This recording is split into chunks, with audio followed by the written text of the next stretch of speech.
السلام علیکم ورحمۃ اللہ وبرکاتہ۔ میں ہوں سراج الدین امجدی۔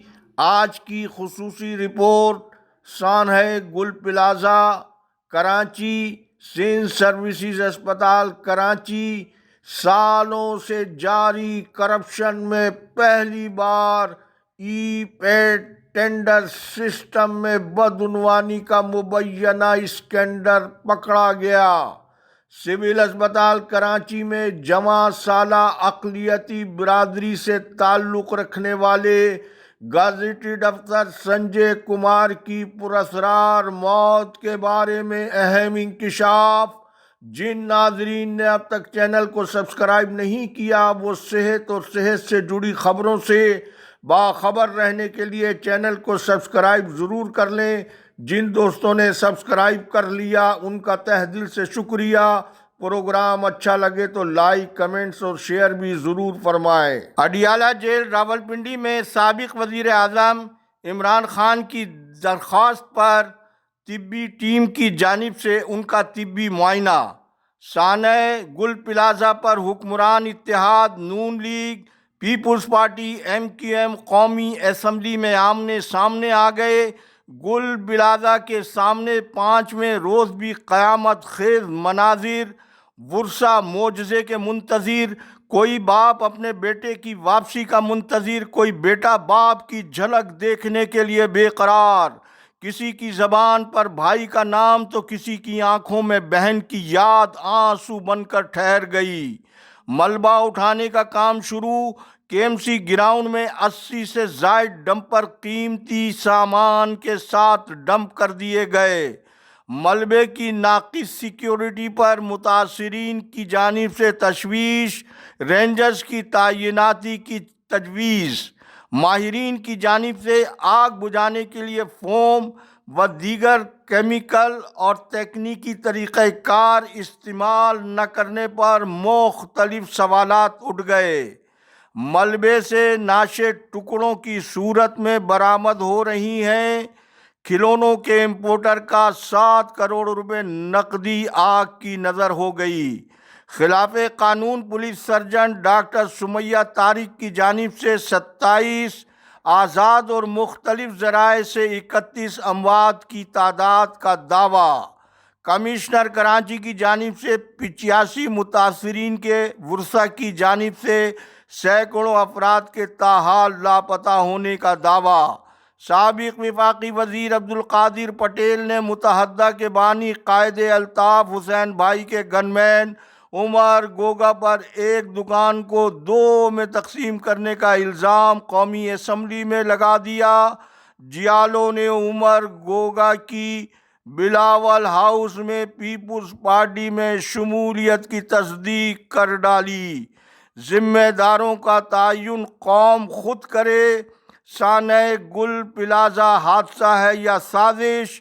اس پر بہت سے سوالات اٹھ رہے ہیں۔ ناظرین کرام، اب آپ آئیے محکمہ صحت سندھ کے سرکاری افسران اور ملازمین کے سندھ سروسز اسپتال کراچی میں جہاں کورونا عالمی وبا 19 سابق MS ڈاکٹر فرحت عباس کے عہد سے سیاسی قیادت اور محکمہ صحت سندھ کی انتظامیہ کے اشتراک سے تاحال انتہا درجے کی کھلی کرپشن دھڑلے سے جاری ہے، اور رواں گزشتہ ہفتے میں سندھ سروسز اسپتال کراچی میں سندھ انفارمیشن کمیشن کے آئینی ادارے کی معائنہ ٹیم کے ساتھ ہسپتال کی انتظامیہ کا کھلواڑ اور سندھ میں 1 سال کی تاخیر سے ٹینڈرنگ کے ای پیڈ سسٹم میں مذکورہ ہسپتال کی انتظامیہ کی جانب سے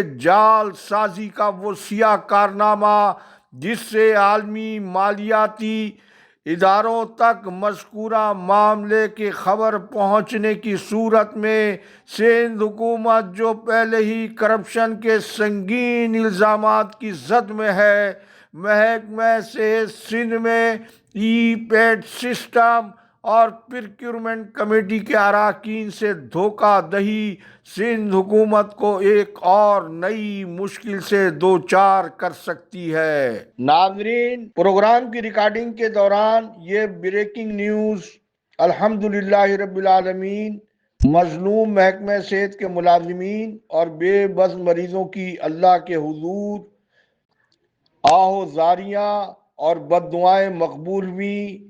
سندھ ہائی کورٹ کے ججز کو سلام، فیصلے پر عمل درآمد ہو گیا۔ کرپٹ ترین سیکریٹری صحت ریحان اقبال بلوچ کا تبادلہ کر کے حکومت سندھ نے انہیں سروسز جنرل ایڈمنسٹریشن میں رپورٹ کرنے اور ان کی جگہ special secretary admin health department کو عارضی طور پر جمشید عالم میمن کو دے دیا گیا ہے۔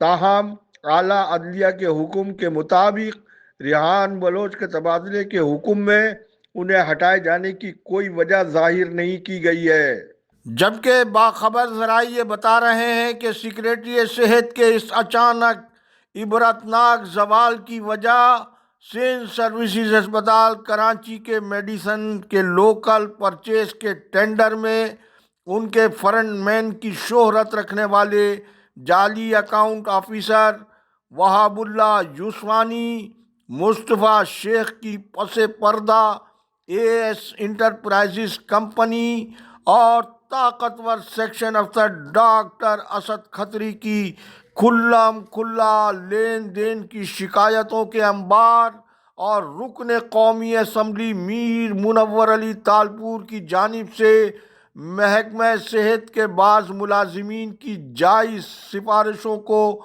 رد کرنا اور ای پیٹ کے معاملے کا وفاق اور حساس اداروں تک پہنچ جانا انہیں ہنگامی طور پر ہٹائے جانے کی وجہ بنی ہے، جبکہ گزشتہ روز سیکریٹری صحت ریحان اقبال بلوچ نے ٹینڈر کے مذکورہ متنازع معاملے کا سی آر سی کمیٹی میں جائزہ بھی لیا۔ سی آر سی کمیٹی کے چیئرمین واضح رہے کہ سیکریٹری صحت خود ہیں، انہوں نے اجلاس کی صدارت بھی کی، جس میں اسپتال کے نمائشی ایم ایس ڈاکٹر غلام حسین بروہی پیش ہوئے اور اسپتال کی 3 ٹرائکا کے 2 اراکین وہاب اللہ یوسفانی اور doctor Sikandar Iqbal waiting area میں بیٹھے رہے۔ واضح رہے کہ مذکورہ اسکینڈل کی بریکنگ نیوز اور کیس کو اللہ کی تائید و حمایت سے منطقی انجام تک پہنچانا ایل ڈی این کی روایت اور اعزاز اللہ نے برقرار رکھا ہے۔ ہم پہلے ہی اپنے ناظرین کو یہ بتا چکے تھے کہ اے ایس انٹرپرائز حیدرآباد کی کمپنی جو مذکورہ ٹینڈر کی اہلیت اور معیار کے کسی بھی شق پر پورا نہیں اترتی تھی، اس کے ٹینڈر کو وہاب اللہ یوسفانی اور مصطفیٰ شیخ نے ٹینڈر ختم ہونے کے 1.5 گھنٹے بعد نہ صرف ڈاکٹر سکندر اقبال پر دباؤ ڈال کر اسے جمع کروایا بلکہ پرکیورمنٹ کمیٹی کے فاضل اراکین کو اس حوالے سے اندھیرے میں رکھتے ہوئے دستخط بھی کرا لیے گئے تھے، جس پر بڈ میں شامل میمن فارمیسی اسپتال کی انتظامیہ اور نمائندے نے ای پیٹ ٹینڈر میں ہونے والی مذکورہ سنگین خلاف ورزیوں کو اپنی تحریری درخواست کے ذریعے سی آر سی کمیٹی میں چیلنج کر دیا تھا، جبکہ خبر کے اندر کی خبر یہ ہے کہ سی آر سی کمیٹی کے اجلاس کے بعد سیکریٹری صحت کے رائٹ ہینڈ فرنٹ مین مصطفیٰ شیخ کچھ دیر بعد ہی سندھ سروسز ہسپتال پہنچ گئے تھے، جہاں ان کے لیے 3 ٹرائکا کی جانب سے فرمائش پر دل پسند کے سموسے اور بسکٹ منگوائے گئے۔ مذکورہ خفیہ اجلاس میں مصطفیٰ شیخ کی جانب سے ڈاکٹر غلام حسین بروہی اور پریشان حال یوسفانی کو یہ یقین دہانی کرائی گئی کہ فکر نہ کریں، صاحب کی میٹنگ کے کمنٹس اگر اپنے حق میں نہیں ہوئے تو شکایت کرنے والی کمپنی کو بھی ہم یہ ٹینڈر نہیں لینے دیں گے۔ پھر محکمہ صحت کی کرپشن سے جڑی ایک اور سنگین واردات کی بڑی خبر، سول اسپتال کراچی میں جواں سالہ فارماسسٹ سنجے کمار کی پراسرار موت کے حوالے سے اقلیتی برادری کے حکومتی اور پنچایتی حلقوں کی جانب سے ایک بہت بڑا انکشاف ہوا ہے، انشاءاللہ یہ تہلکہ خیز اسٹوری اور جناح اسپتال کراچی میں ادویہ چور کے خلاف FIR درج کرا دی گئی ہے۔ وہاں انتظامیہ کے خلاف مافیا کی جاری مہم کو کون آرگنائز کر رہا ہے، وہ رپورٹ بھی انشاءاللہ جمعے کو۔ اللہ حافظ۔